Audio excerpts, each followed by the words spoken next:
Motorsport 250cc sempat menjadi motor primadona oleh kebanyakan orang. Kenapa? Ya karena motor ini memiliki desain yang gagah banget. Selain gagah, suaranya juga cukup unik, beda dari yang lain.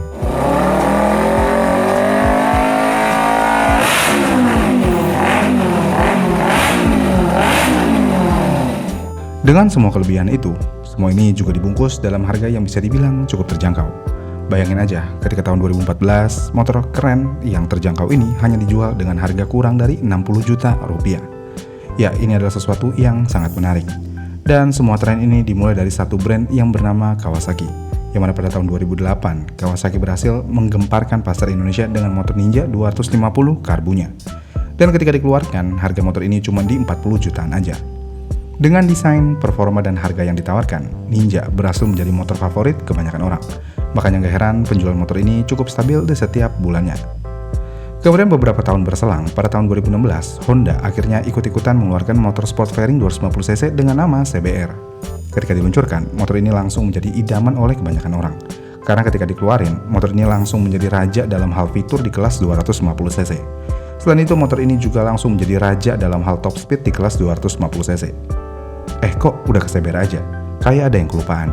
Oh iya, ada Yamaha R25. Yamaha mengeluarkan Yamaha R25 pada tahun 2014. Ketika Yamaha mengeluarkan motor ini di tahun 2014, sebenarnya motor ini cukup menghebohkan pasar motor sport 250cc di Indonesia. Yang mana motor ini memiliki fitur yang lebih lengkap daripada Ninja 250. Belum lagi kalau ngomongin performa. Yamaha R25 memiliki performa yang lebih baik dibandingkan Ninja 250 di tahun yang sama. Dan kalau ngomongin desain nih, ini preferensi masing-masing sebenarnya. Tapi nih, Yamaha mengeluarkan R25 dengan desain yang cukup segar sebenarnya, karena motor ini benar-benar memiliki aura racing look yang cukup kental. Tapi sayangnya dengan adanya kelebihan tersebut, penjualan Yamaha R25 tidak pernah baik, dan Yamaha R25 tidak pernah menjadi favorit pecinta motor sport fairing 250cc. Motor ini akan selalu kalah popularitasnya dengan Ninja 250 atau CBR 250RR. Namun kenapa?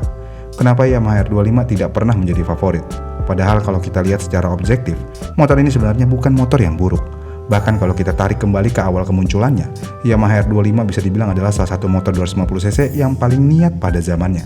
Tapi entah kenapa, ketika motor ini masuk ke pasar, antusiasme yang muncul tidak pernah sebesar yang dialami Ninja, atau bahkan CBR setelahnya. Kenapa hal ini bisa terjadi? Jawabannya mungkin ekspektasi tidak semanis realita. Maksudnya gimana? Jadi pada tahun 2013, Yamaha memamerkan konsep R25 yang sangat radikal, yang mana motor ini mirip motor M1 MotoGP-nya Valentino Rossi. Dengan kondisi tersebut, tentu aja siapa yang tidak tergila-gila dengan motor konsep itu. Dan karena motor konsepnya terlalu keren, ekspektasi kebanyakan orang tentu aja akan terlalu tinggi untuk motor ini. Namun sayangnya saat versi produksi massal rilis, desainnya malah berubah drastis. Misalnya, yang seharusnya motor ini memiliki tampilan layaknya M1, malah punya lampu yang besar. Tangkinya pun juga cover plastik, dan proporsinya dianggap kurang oleh sebagian orang jika dibandingkan Ninja 250 Fi yang saat itu lagi ganteng-gantengnya. Tapi oke lah, desain memiliki preferensi yang berbeda-beda bagi setiap orang. Mungkin yang kecewa sama desain R25 adalah orang-orang yang memiliki ekspektasi yang terlalu tinggi dengan motor konsepnya. Karena jika kita lihat secara detail lagi, sebenarnya desain motor ini nggak buruk, malah cenderung bagus dan segar di pasar motorsport 250cc saat itu. Iya kan? Namun di luar desain, sayangnya R25 sempat mendapatkan recall, dan hal ini membuat status Yamaha R25 semakin sedikit terpojok. Menariknya, recall yang terjadi bukan hanya di Indonesia, melainkan global recall. Dan isu recall ini untuk mengganti komponen mesin seperti oil pump dan pressure plate coupling. Ya, walaupun kalau yang namanya recall pasti gratis, tapi tetap aja, terkadang hal ini membuat brand image motor tersebut sedikit tercoreng, karena hal ini langsung bisa menjadi isu build quality. Namun hal itu sebenarnya nggak terlalu yang gimana-gimana, karena selama ada recall seharusnya masih aman-aman aja. Dan usut punya usut, kenapa Yamaha R25 nggak pernah jadi favorit? Karena motor ini dinilai nanggung dalam rasa berkendara. Secara performa motor ini sebenarnya cukup oke. Secara fitur motor ini juga cukup oke, karena sudah menggunakan light shifter di tahun 2014. Tapi di luar dari performa dan fitur, rasa berkendara motor ini sebenarnya cukup aneh. Yang mana ini adalah motor sport fairing 250cc, yang seharusnya memiliki sensasi berkendara yang racing banget, yaitu nunduk. Tapi bukannya dibikin nunduk, Yamaha malah bikin motor ini dengan cukup tegak dan terlalu nyaman.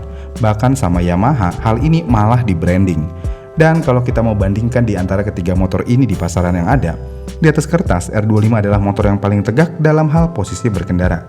Kemudian Ninja 250 cukup nunduk, dan CBR 250RR yang paling nunduk. Walaupun di satu sisi ini adalah kelebihan, tapi di sisi lain ini seperti kekurangan. Masalahnya adalah ketika banyak orang berharap mendapatkan posisi berkendara yang racing di R Series, mereka malah mendapatkan pengalaman berkendara layaknya naik MT Series. Ini yang bikin kebanyakan orang kecewa. Sebenarnya sih bisa aja di custom underyoke, tapi nggak semua orang pengen melakukan hal tersebut. Kemudian selain itu semua, jika kita mau melihat kualitasnya nih ya, sebenarnya kualitas Yamaha R25 itu cukup bagus. Tapi entah kenapa motor ini seperti tidak punya aura motor mahal.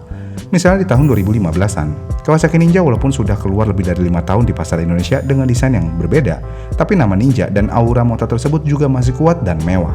Kasarnya ketika teman kalian tahu kalau kalian bawa Ninja, mereka langsung kaget dan bilang wow.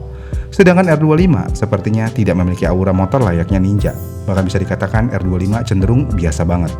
Dari perpaduan warna, desain sampai stripingnya, R25 lebih terkesan murahan daripada Ninja 250. Ditambah harga motor ini memang lebih murah sedikit daripada Ninja 250. Tapi alih-alih mendapatkan respon pasar yang bagus karena harganya lebih murah, motor ini malah mendapatkan perhatian lebih di finishingnya. Gini nih, walaupun R25 menarik dan terasa segar di pasar Indonesia, tapi kalau kita mau bandingkan dengan Ninja 250 saat itu, walaupun Ninja 250 desainnya cukup kalem, nggak yang agresif, tapi aura yang dihasilkan dan finishing dan kilapan dan lain-lainnya yang ada di Ninja tidak ada di Yamaha R25. Apalagi kalau perihal harga nih ya, untuk tipe terbawahnya perbedaan harganya cuma ada di ratusan ribu aja. Jadi ya tentu aja kebanyakan orang Indonesia akan memilih Ninja karena hampir menang di segala aspek kecuali performa.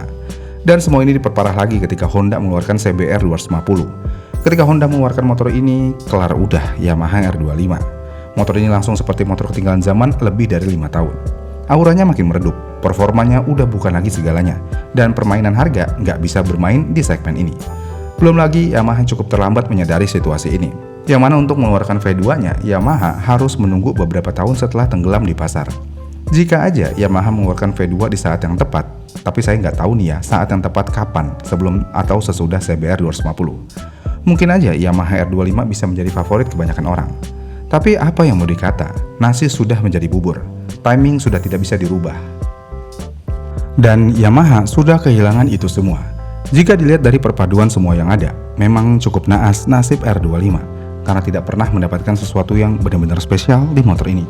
Bahkan ironisnya, ketika Yamaha mengeluarkan R25 V2, dan motor ini memiliki desain yang hampir mirip dengan motor konsep tahun 2013, motor ini juga tidak pernah menjadi favorit kebanyakan orang. Kenapa? Lagi dan lagi, timingnya yang salah. Jika aja Yamaha mengeluarkan R25 di tahun 2014 dengan desain V2, mungkin ini semua akan berbeda cerita. Motor ini akan menjadi pilihan utama orang-orang. Karena desain Yamaha R25 V2 di tahun 2014 akan terasa sangat maju dan sangat radikal. Dan yang pasti Yamaha berhasil mengeluarkan motor yang hampir mirip dengan motor konsepnya. Iya kan? Gimana nih menurut kalian? Komen di kolom komentar di bawah ya, dan sampai jumpa di video selanjutnya.